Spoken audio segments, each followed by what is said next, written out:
Welcome to Good Morning Hospitality, your one-stop shop for the latest news, noteworthy trends, and thought-provoking discussions across the industry. From hotels to short-term rentals to all things travel and hospitality, you'll find each episode equips you with the information that you need to start your week. Join us on Good Morning Hospitality every Wednesday, wherever you get your podcasts.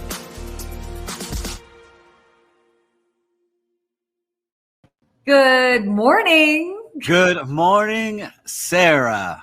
Good to see you. Good morning, Steve. Oh my gosh, it's been some time. Yeah, how long has it been now? It's only been a week we missed, right?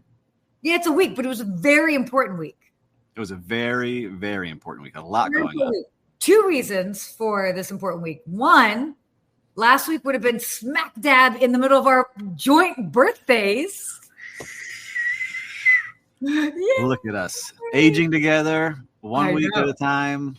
Oh man, it's crazy. So for those of you guys that don't know, Steve and I we're near birthday twins. That's kind of wild. Yeah, what is yours? Yours is the 9th, right? Yeah, mine is the 9th. Yours is the 2nd. So I'm definitely older and wiser. Yeah, obviously. And so we missed being able to celebrate that in the middle. But there was also some really big news for you. Yes, but before we get to that news. Okay. Before we get to that news, I just want to talk a little coffee talk here. You were traveling. Okay. I had a little adventure, and I'm excited about it. So tell me about your adventure. I want to talk about some adventure because I realize, again, I'm becoming more of a tourist in my own backyard. There's a lot of things that I don't do. And so I started going to the Everglades a lot recently, I told you about, to check out what's going on over there and seeing all the wildlife. And now I got invited this past weekend to go shark tagging. I was like, I don't even know what that means. But really? Because of Biscayne Coffee, right? Biscayne Coffee is my brand you see over the shoulder. We donate to help save the bay. I got to go with a bunch of donors and scientists out into the Atlantic Ocean and catch sharks and then put a tag on them, measure them, see how they're doing. And I thought, all right, we're going to catch some little baby sharks. Okay. So I take it these weren't so baby. No. How big were these? Massive sharks. And we caught, the biggest one I think was a 9-foot great hammerhead shark. We caught 6 different sharks, all different kinds throughout the day. And just amazing to see what is out there in the ocean. And my favorite part of all this. Okay. No photos allowed. They brought a professional photographer. They wanted you to be in the moment. And so I think that's our new tagline here. No photos, just moments. We're gonna use that here. So it's just nice to be out in nature, see what's out there, be in the moment with all these strangers that we were on the boat for 8 hours and became friends because of it. Love that. It's just a cool thing. So yeah.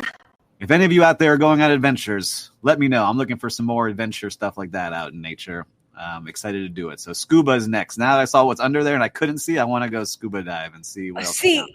You asked me about scuba before we hopped on here, and I'm good with snorkeling. I don't know how I would feel. It's almost like you're confined, if I feel like. But I feel and it's funny. I don't know if it's something with, dare I say, with age, but I feel like I used to be fine with heights. Now I'm like, ooh, I would. It would be heights really on mountains. Paul, that's right. No. Mountains are fine. Straight up we saw some of these sharks come. Yeah, right. Dog music. But the idea of bungee jumping or jumping out of a plane, I think I'd have to be heavily drugged to do that. Yeah, I've done skydiving. I think I may do it again. Oh, soon. Okay. Right, come down. We'll come jump out of a plane. Oh my God! Oh goodness! Oh man, that's crazy. Oh, thanks, Christelle. That's so sweet. What the heck, Christelle? Nothing for me?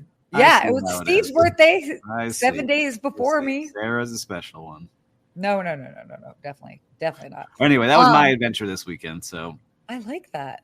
But you were traveling again. You were in some fun places. I was like, where was I this weekend? I was home this weekend. But it's been this past month, when I look back on the past 5 weeks, oh my goodness, it has been crazy. So I was very glad to be home this weekend and just take it easy.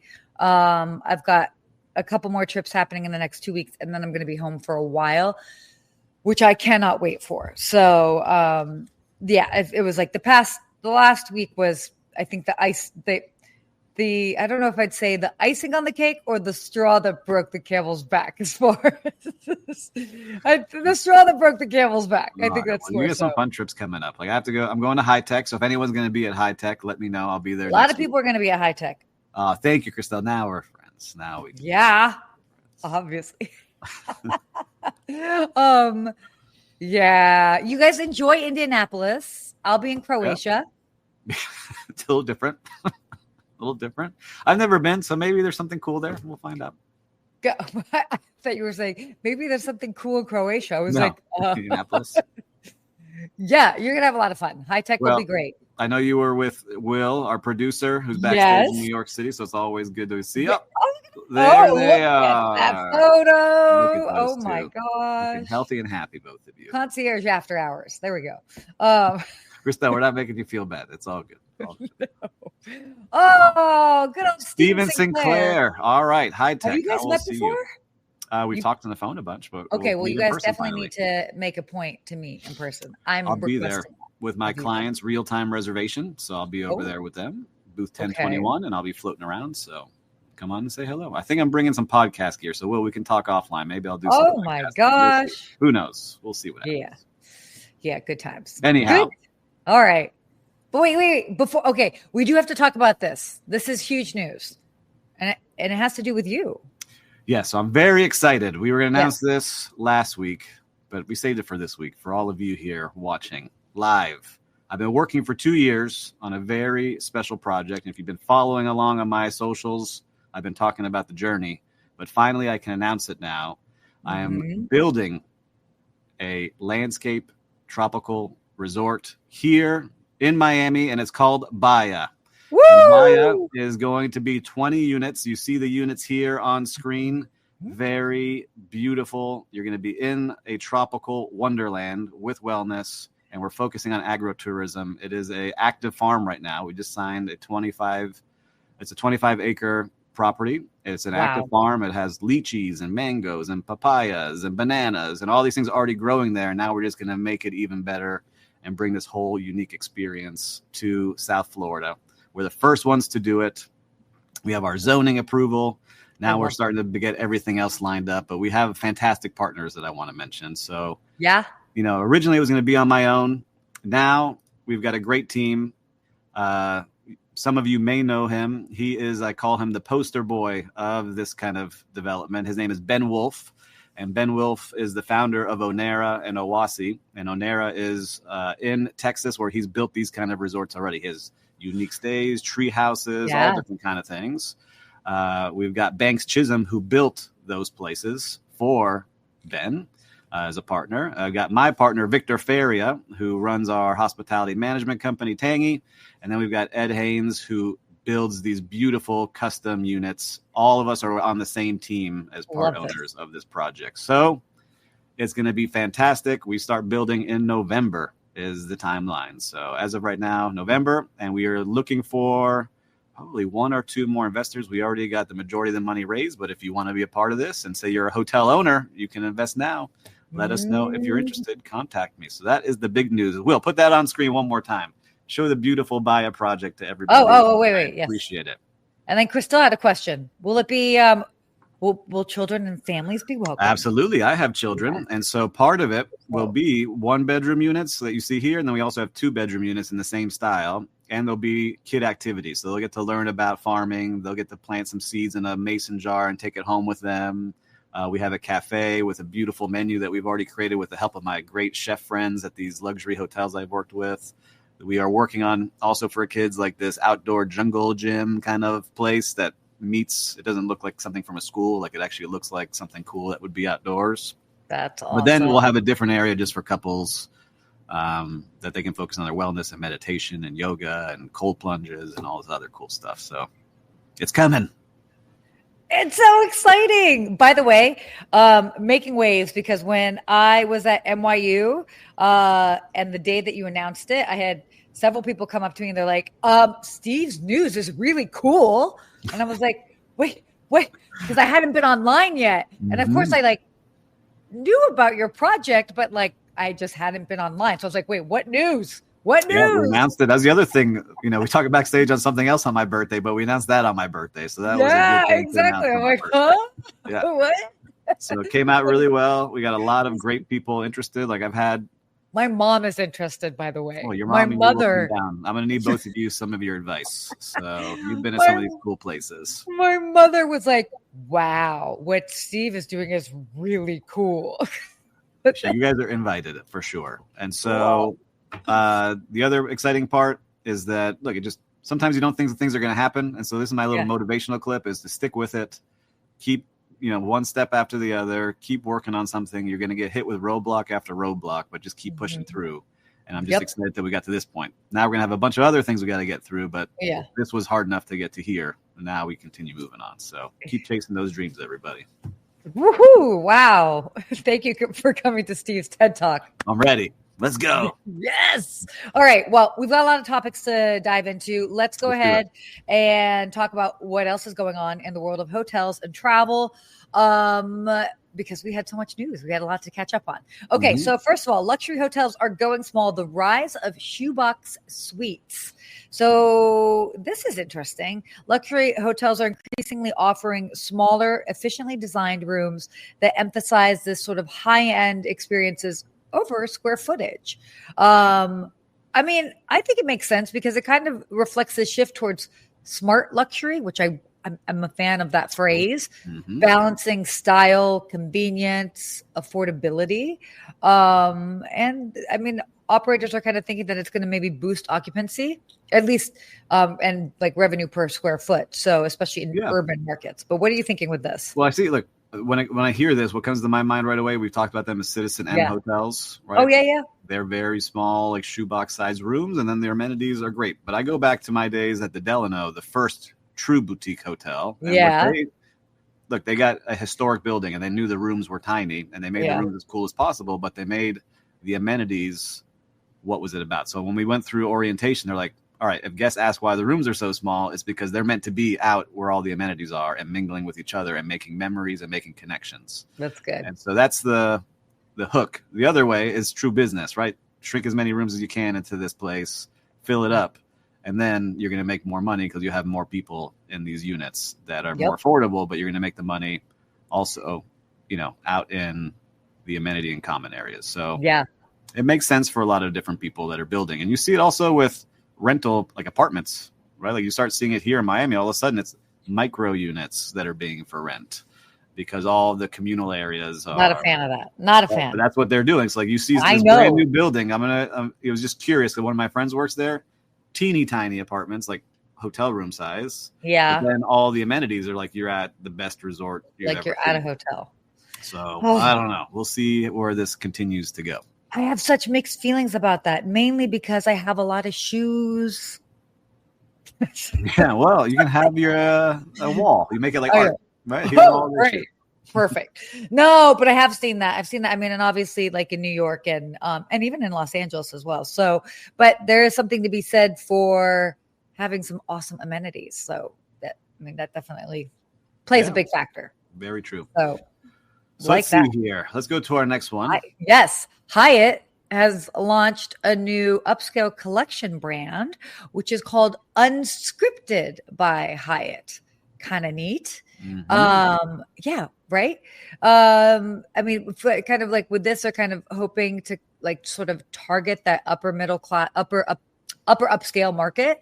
And I'm a big fan of the name. Like, have you seen this yet? Yeah, I think what's interesting with this is that we just talked about this 2 weeks ago with Marriott doing something similar, where these are unbranded hotels that are coming into their collection. And it seems like Hyatt was like, all right, we have to do this too, maybe is what it looks like. But they're letting unbranded hotels, unique character, keep your character. You get the Hyatt engine behind you. We're going to book you through here. But they're launching this to make sure they get lifestyle-driven travelers to expand their global reach is what they're saying. So people want unique. They want more places. It's hard to build unique places. And so now they're letting more and more people come into that program. Yeah, and I like that they're kind of seeing it as like almost filling that gap between like their existing lifestyle as well as their luxury offerings. So, they just bought the Standard Hotel, right? They just bought Standard. they're making a big push in their lifestyle. Like the Hyatt Andaz Miami Beach just opened here, who I happen to work with as well as a client. And that's very unique. And they're pushing that brand very heavy. And it is a beautiful, beautiful product. Like it doesn't, when you think Hyatt, you don't think of this place. Like it is very unique and it stands out, very artistic. And I like where they're going. The Andaz brand is a really, really fun brand. And it's cool. I've been lucky to go to several urban locations, but then also their resorts. And you went to the resort one that looked beautiful. Where was that one? Costa Rica? Costa Rica. Yeah. The Andaz Costa Rica is fantastic. So again, and I live right down the street from the Andaz here in West Hollywood. They always have cool things that they're doing with different artists, different activations. And it's the former Riot Hyatt here in LA. So there's definitely a fun party pool scene, but again, each one is so different and unique. But they really do a good job as far as with leaning into the art aspect of things. Very cool. Which is cool. All right. Well, look, we're going to do something unique here. Will Slickers, if you're in the back, I see your message, right? Yeah. Are we have to tighten up our show? We need to be done in 15 minutes. You can hop on and tell us yes. Why don't you say hello to everybody? Come say hi. We can. Good morning. I'm not ready to be on camera. Oh my gosh! Oh my god! Where's your makeup? Get his makeup on. Stop! All right, so we need to tighten up. You're done. No, you guys are great. You're doing great. So keep going. Crush it. That's what's happening behind the scenes, guys. In case you didn't know. Behind the scenes, BTS. Okay, so we've got a couple others here that we can quickly kind of go through. So Marriott has been eyeing sort of these budget conscious travelers, as they should, considering the state of things. $100 rooms, $100 a night. By the way, I remember how like many months ago we were talking about the rise of the $1,000 a night room, and now we're talking about. I don't even know when the last time was I stayed at. Actually, I do know it was in Carson City. But aside from that, I don't know. I don't know when I've stayed at a place that was $100 a night. I mean, that's crazy. It's funny because I was just talking about this yesterday with my short-term rental team or my hospitality management team, and we were looking. A lot of the prices in the short-term rentals in nice units have dropped under $100 because there's so much supply in certain areas that now this off season here in South Florida, you can like live in one of these if you really wanted to for not much. Oh, and so I'm starting to see that, right? Even like if I do a search, how I look is like, all right, let me see the resorts, how they're doing. Yeah. The resorts are still hanging in there in the $499, $550. Slick Talk sighting. Yes. He's here. So I understand like Marriott, all right, let's build something that we can get these people in because people are looking for it. They're looking for affordability in these places. Mm-hmm. What I would caution is to make sure sometimes you get some bad actors under that $100 mark and it gets a little, how I like to say, less traveled folks. It's the riffraff crowd. I'll say that. They bring their grills and do different things like I've seen it when we go through renovations. Grills, No, like grilling out on balconies. I'll never forget 2 times we've been to renovations at 2 different resorts, and we would drop the rate to like $99 just to fill it while it's on the renovation. No. People were like grilling on the balconies and getting in fights in the lobby, over consuming, right? Bringing a bottle of Bacardi rum to breakfast on their table at a beautiful buffet. So you have to understand what will happen, and we see it in the short-term rentals too. If you go below a certain threshold. All of a sudden, it gets a little rowdy in those places. So, I think there was a while. I mean, this was a while ago. Like when I was at the London, let's just say, like ADR was like $399 or something like that. And then I remember when we dropped down. I forget what was going on. $199, like $150 is usually that rate where it gets a little crazy. The difference even between $399 and $299, going below the $300 a night threshold, it was wild what I saw, just the difference. And then I remember when we then bounced up and then it was like $445 and then or $449 and up. But yeah, makes a difference. That's for sure. Yeah, it's true. But I'm excited to see where this goes because if it's good and they do a good job, I think a lot of people will use it. Yeah. Okay. Airports. We're going to keep this going because we got topics. Oh, wait, did I not? I just dove right to the next topic. Where's your transition? Where's your pro transition? That was not. We were doing an abrupt transition. All right, go ahead. Let's go. So U.S. Customs and Border Protection, they are going to be introducing new biometric facial recognition and other technologies at major airports. So what's kind of cool with this is that they're hoping that this will expedite passenger screening and enhance security. By the way, I find this unusual because I already do that. When I go through at LAX, I don't have to take out my ID. I actually have 3 options that I don't have to take out my ID. Delta has a digital ID where they just scan my face. I also have Clear. They just scan my face. Yeah, like Clear. Mm-hmm. And then, and so what they're saying is that the actual TSA pre-check is now basically going to be leaning into that because when I'm in that line, I'm always like, which one is the fastest? Because I'm like, I can go any which way. And it definitely makes things a lot easier when they just do the scan of your face. So I think we'll be seeing more of that around. Yeah, I need to do the I only have Clear. I like Clear. I use it all the time with my traveling, and with the kids, it's even easier. So yeah. Oh, sure. I didn't use it at Border Patrol, though. I didn't realize. I saw it after I went and I waited in line. I didn't see it. It wasn't clear that Clear was there. But next time. Well, I wonder if that's going to be – I wonder if they're going to do more of that. And because I have global entry. So when I come back in from international, I literally like walk through and they're like, welcome back, Sarah. It's so crazy how easy it is. But I wonder if they're going to do it also for any inbound. I didn't have it. So this time I was met with people with weapons. Oh, that's fun. Keep things interesting and exciting. Love that. Okay. Continuing on here. Yeah. Let's skip to this one. Let's go to number 3. Okay, what is this one with Apple? Tell me about this one. So this looks kind of cool. I will probably be one of the first to be playing with this. So Apple is going to be doing these new travel upgrades where they'll have a digital passport, live translation for messages and calls. Can't wait for that. But it's probably going to be rolling out later this year. But I think this is really neat because, again, we're kind of seeing this shift to what sort of things can we have on our phone, and this idea of the digital passport. I mean, you still might have to show your actual passport, but the fact that you'll be able to do that.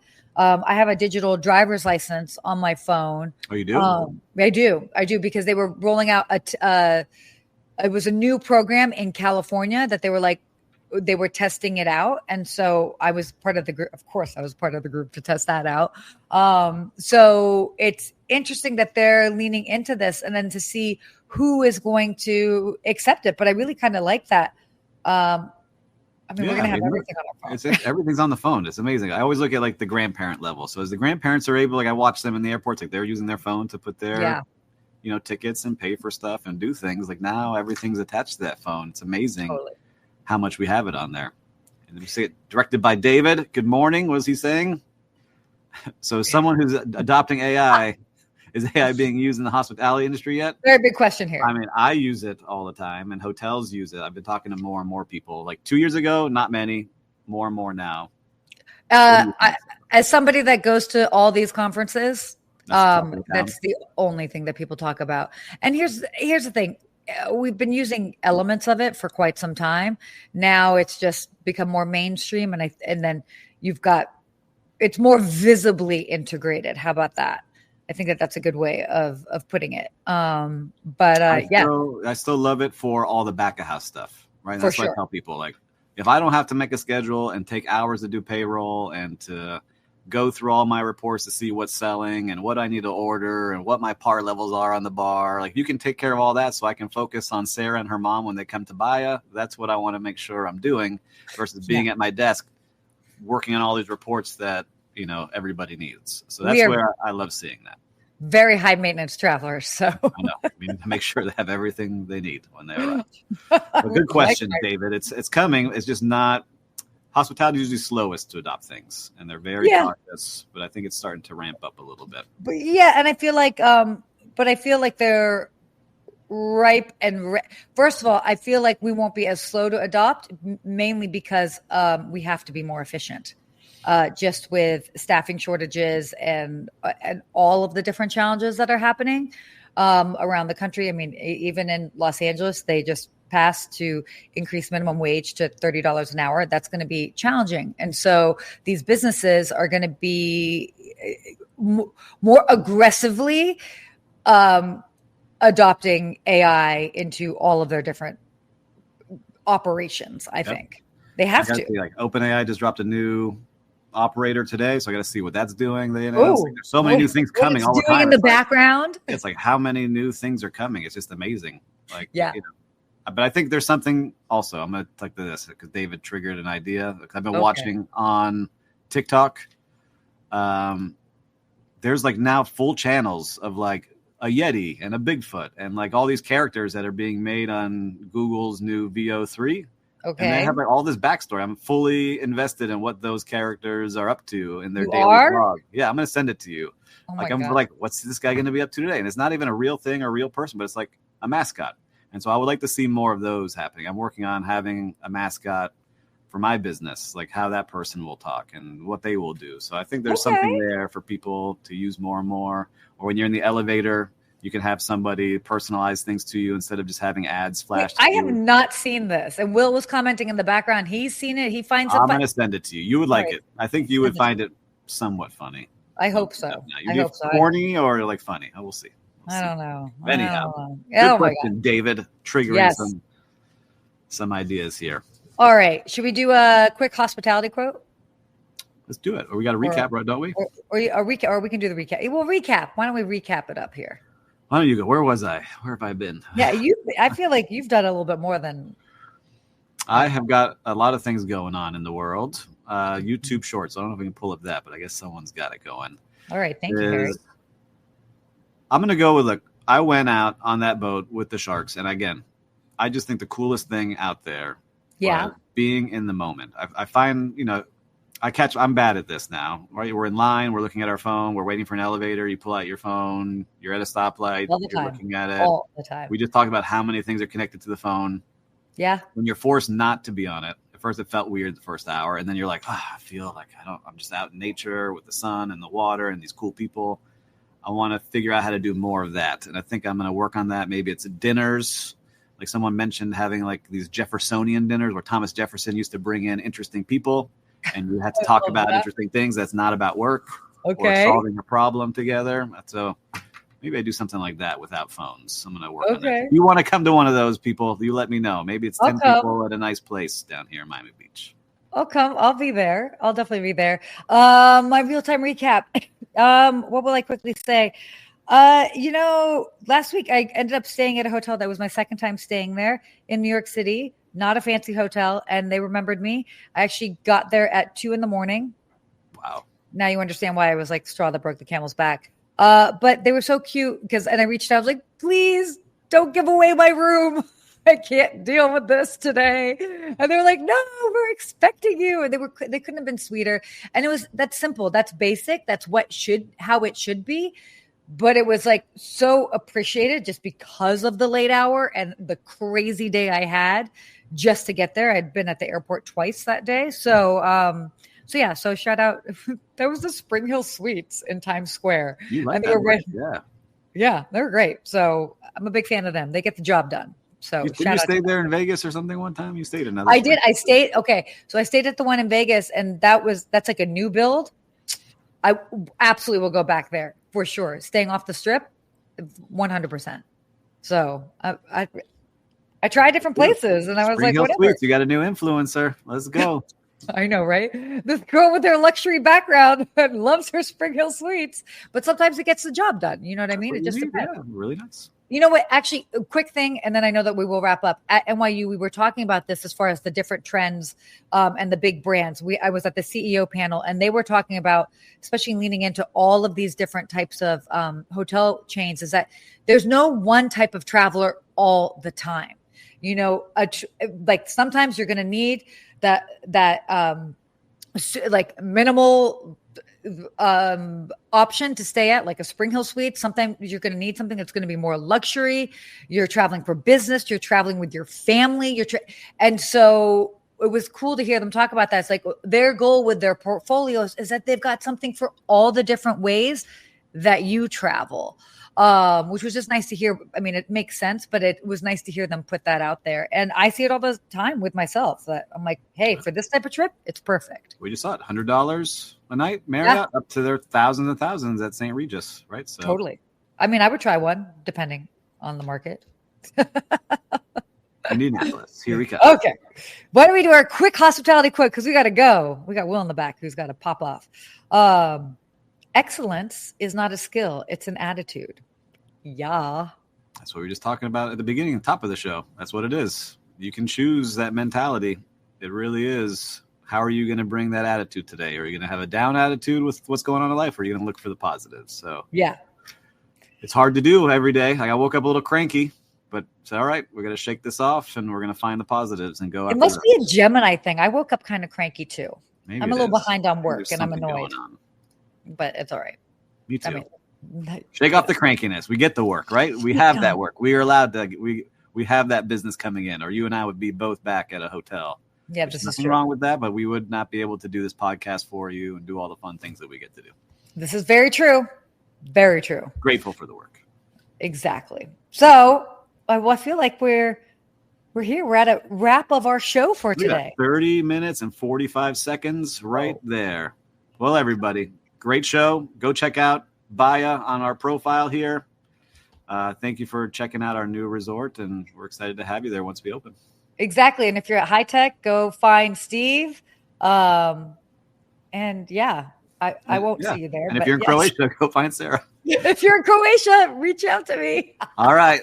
We're signing off. Get a book too. We're selling everything. No.